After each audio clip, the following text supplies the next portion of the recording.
L'appel au dialogue du gouvernement de Bassirou Diomaye Faye et du Premier ministre Ousmane Sonko du 28 mai prochain continue d'alimenter les débats. Un dialogue qui ne fait pas l'unanimité au sein de la classe politique, notamment une partie de l'opposition sénégalaise qui ne trouve pas l'opportunité d'organiser un tel dialogue si les dernières recommandations issues du dialogue précédent ne sont pas encore appliquées. Cependant, cette main tendue du gouvernement du Sénégal est approuvée par d'autres formations politiques. C'est le cas pour le Parti pour la rupture, le PRP, du président Ben Madi Faye, et ses alliés, le pôle alternatif de Dr Mohamed Diallo, le PJD et l'Union citoyenne. Selon eux, le dialogue est une nécessité dans une démocratie pour arriver à des consensus robustes, surtout en matière d'élection, de gouvernance et de validation de projets de société. Selon Ben Madi Faye et ses alliés, le Sénégal vit sa troisième alternance politique qui suscite beaucoup d'espoir d'un avenir meilleur et de mieux vivre ensemble. À l'en croire, le PRP, le pôle alternatif et le PJD saluent à juste titre la tenue du dialogue national initié par le président de la République Bassirou Diomaye Faye, dialogue qui, selon eux, doit être permanent et inclusif pour consolider les fondements de notre maturité démocratique. Et sur la forme, ces leaders proposent l'inclusion des points suivants au débat. D'abord, la mise en place de conseils territoriaux au niveau des pôles territoires et l'action des membres de ces assemblées territoriales, le vote électronique partiel ou généralisé, le vote par procuration, la mise en place d'un ministère des données, la mise en place d'un ministère en charge des élections, la mise en place de la diaspora dans les élections. Et sur le fond, ces formations politiques proposent l'application des règles qui existent déjà et l'adoption de nouvelles règles pour faire évoluer les dispositions régissant les partis politiques. Des partis politiques qui sont restés 15 ans et plus sans participer aux élections doivent être remises en cause. Ces dernières 15 années, il y a eu 2 élections présidentielles, 4 élections législatives, 3 élections territoriales représentant 3 cycles d'élections nationales. De même, les partis politiques qui sont restés plus de 3 ans consécutifs sans avoir déposé auprès du ministère de l'Intérieur et de la Sécurité publique leur état financier et documents administratifs complétifs doivent être rappelés à l'ordre.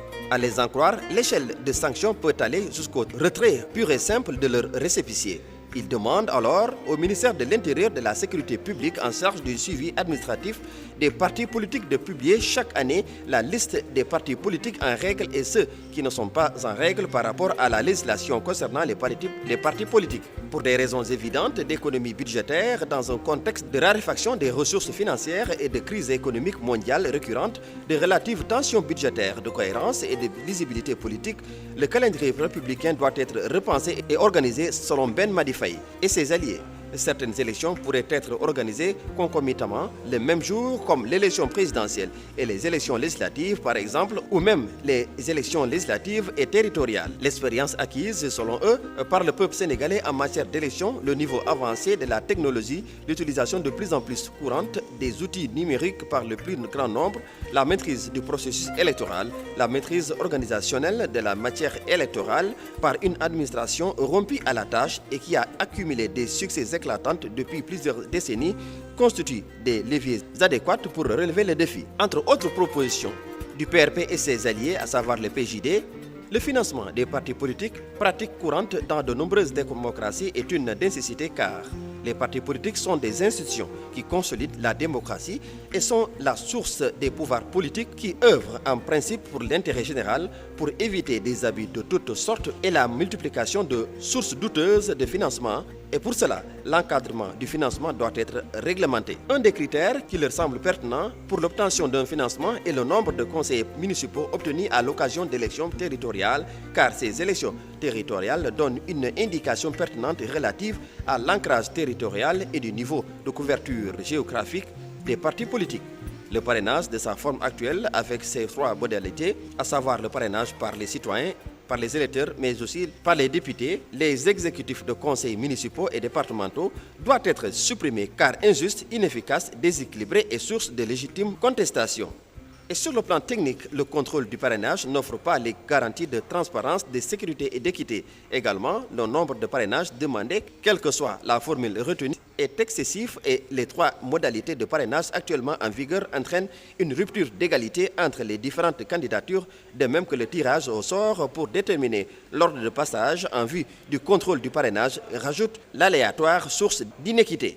Selon eux, tous les électeurs sont égaux et par conséquent, tous les parrains doivent être égaux. Le nombre de parrainages exigés en ce qui concerne la modalité du parrainage des citoyens électeurs dans les 7 régions est une complication à la fois absurde et coûteuse, chronophage et injuste. Ben Madi Faye et ses alliés proposent alors à la place du dispositif actuel un seul mode de parrainage limité au maximum à 5000 parrains exclusifs d'où qu'ils viennent. La collecte de parrainage doit se faire de manière électronique pour en faciliter le recul et le contrôle et pourrait permettre d'éviter les doublons. Les données personnelles seront ainsi mieux protégées et préservées car le risque d'une utilisation inappropriée voire frauduleuse sera ainsi réduit. Il est ainsi nécessaire de renforcer les procédés et processus techniques pour protéger les données personnelles, objets de convoitise nationale et mondiale. Toujours dans les recommandations, ces formations politiques partagent le vœu déjà exprimé par le président de la République Bassirou Diomaye Faye, à savoir tous les citoyens âgés de 18 ans et plus disposant de cartes d'identité nationale CEDEAO doivent être inscrits automatiquement sur le fichier électoral. Ce procédé, largement appliqué dans de nombreux pays démocratiques, offre des avantages multiples dans une république. Ils affirment que la notion république est aussi du latin res publica qui signifie chose publique, bien commun à tout un peuple. Donc la République appartient à tout le peuple, concerne tout le peuple, par conséquence, tout le peuple doit y être intégré, impliqué, car chaque personne compte, chaque voix compte, d'où la nécessité de disposer d'un fichier électoral le plus inclusif et large possible. Un État démocratique doit faciliter la participation de tous aux élections. Selon Ben Madi Faye et ses alliés, nous devons continuellement et de manière volontariste et soutenue prendre les dispositions pratiques adéquates pour inviter, inciter, motiver, intégrer les citoyens sans exclusive au processus démocratique. Notre démocratie, ainsi que le pouvoir et les candidats élus y gagnent en légitimité, en plus de la légalité acquise du fait de leurs élections dans les normes établies. Autre avantage, les révisions et les inscriptions électorales ainsi que les modifications et distributions de cartes d'électeurs sont coûteuses. Au niveau logistique, les citoyens ainsi que les agents de l'administration proposée perdent beaucoup de temps avec des va-et-vient incessants. L'administration est souvent débordée en période préélectorale et nombreux sont les citoyens frustrés de ne pas disposer de leur carte en même temps voulu, sans compter les périodes de rush dans les commissions d'inscription et de distribution. De plus, les cartes d'électeurs non retirées sont nombreuses. La révision du code électoral est une nécessité. Pour cela, le PRP, le PJD, le pôle alternatif et l'Union citoyenne proposent des dispositions suivantes dans le cadre de cette révision souhaitée, à savoir d'abord la suppression du parrainage dans sa forme actuelle, mettre en pratique et encadrer le financement des partis politiques, intégrer l'élection des assemblées territoriales au niveau des pôles territoires, mieux intégrer la diaspora dans la gouvernance élective, mettre en place le bulletin unique, légiférer en matière de vote électronique, faire évoluer le fichier électoral, rationaliser le calendrier républicain, promouvoir le référendum par voie électronique pour certaines décisions majeures institutionnelles qui nécessitent une valorisation massive des populations, notamment en matière constitutionnelle, et enfin réviser les dispositions concernant la campagne électorale et l'équilibre au niveau des médias. Telles sont les propositions du PRP, du président Ben Madi Faye